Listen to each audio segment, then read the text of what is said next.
Okay, let's dive straight into this. Today, we're taking aim at one of the most deeply held and frankly damaging myths in the entire entrepreneurial world. And that's the idea that you absolutely must have massive capital, angel investors or some giant bank loan just to build a successful business. If you've been sitting on the sidelines waiting for a massive cash injection to start your venture, well, pay close attention to this explainer. Because today, we are going to completely dismantle that myth. I mean, think about it. Can you really start a business with just 5,000 Taka? To put that into perspective for our American viewers, we're talking roughly 45 to 50 US dollars. It sounds crazy, right? Like, no way. But the reality is, you absolutely don't need a fancy corner office, decades of industry experience, or even to quit your day job to become highly profitable. Today, we're going to look at actual, real-world case studies of founders who started from absolute zero and systematically scaled their way to financial independence. So here's our roadmap for this explainer.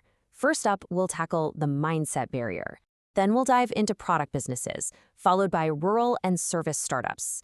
After that, we'll talk about creating digital assets, and we'll wrap it all up with the success blueprint. All right, part one, the mindset barrier. The source material really hits the nail on the head here with this quote: "The biggest barrier today isn't money, it's mindset." As aspiring entrepreneurs, it is just so incredibly easy for us to hide behind the excuse of, oh, I just don't have the funding. But what's actually paralyzing us is psychological fear. We're terrified of failing, we worry we don't have enough experience, and we falsely assume that big businesses automatically require big capital. But here's the secret. Successful founders don't wait for money. They just execute on their ideas immediately. It really comes down to a clash of mentalities. The traditional, old mindset, it demands a big shop, massive inventory sitting on shelves, and a bloated payroll. It's incredibly risky and honestly, super expensive. But the smart mindset? It's agile. You start small, you leverage extremely low capital, and then, and this is the absolute key, you systematically reinvest your profits to scale. This right here is the modern blueprint for wealth building. Moving right along to Section 2, Product Businesses. $5,000. Down in Dhaka, Bangladesh, an entrepreneur named Rima Akhtar used an initial investment of literally just 5,000 Taka, again, around 50 bucks, to launch a homemade meal delivery service. No fancy commercial kitchen space, none of that. She just used her own home kitchen, perfected a few great recipes, and specifically targeted local office workers who desperately needed quality lunches. No, at first, she started with a very humble 3 orders a day. Just 3. But here is where the magic happens. By actively gathering customer feedback and relentlessly improving the quality of her food, she eventually scaled her tiny operation to over 50 orders daily. Today, that low-cost, home-based kitchen generates 100,000 Taka in monthly sales. It is an absolute masterclass in verifying your product market fit and scaling purely through quality. Or let's consider 7,000 Taka.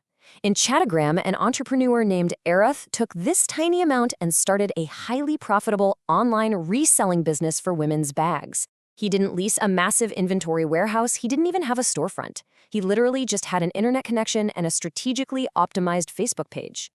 So how exactly does a simple social media page turn into a real enterprise? Well, here is the step-by-step playbook. Step 1. Arif started with a tiny micro margin, earning just 150 Taka profit per bag, just to prove the concept worked. Step 2. He started moving 5 to 10 bags every single week. Step 3. By strictly reinvesting those early profits, he scaled up to over 70 bags a week. And Step 4. Just 6 months later, he had built his very own independent brand. I mean, this is the ultimate startup strategy for scaling without a single dime of outside funding. All right, Section 3, Rural and Service Startups. Let's look outside the major cities. 10,000. Up in the Agawan, Hassan Ali took about 10,000 Taka, less than 100 US dollars, and launched a rural agricultural startup focused entirely on mushroom farming.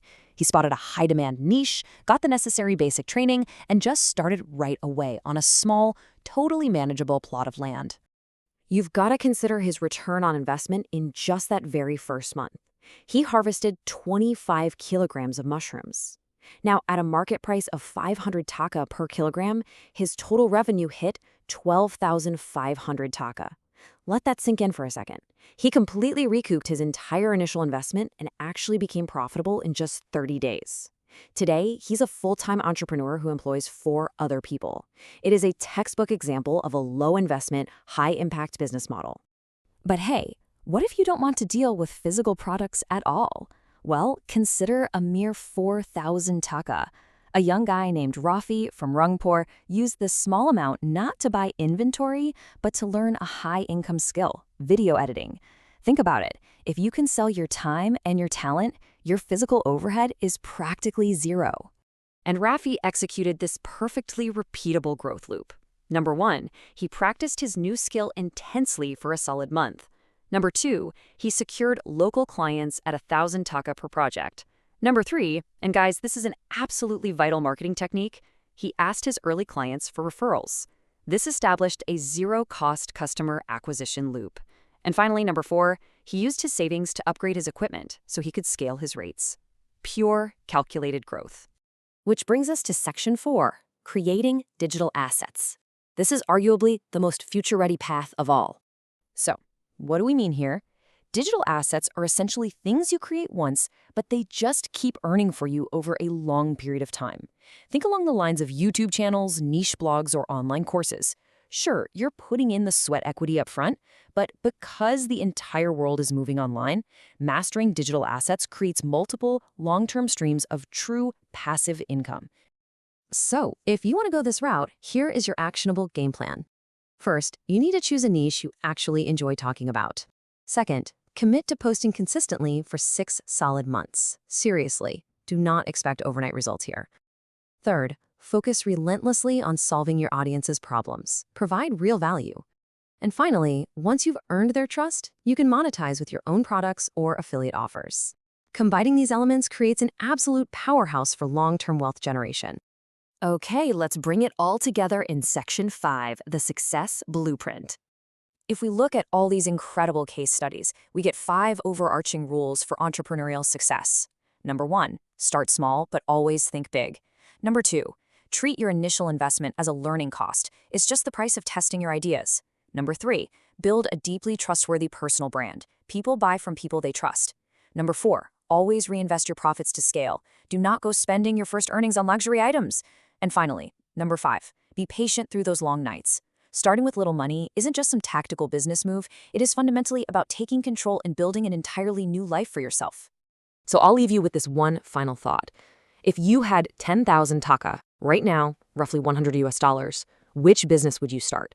Would you tackle food delivery, maybe create digital assets, start reselling, or launch something completely different?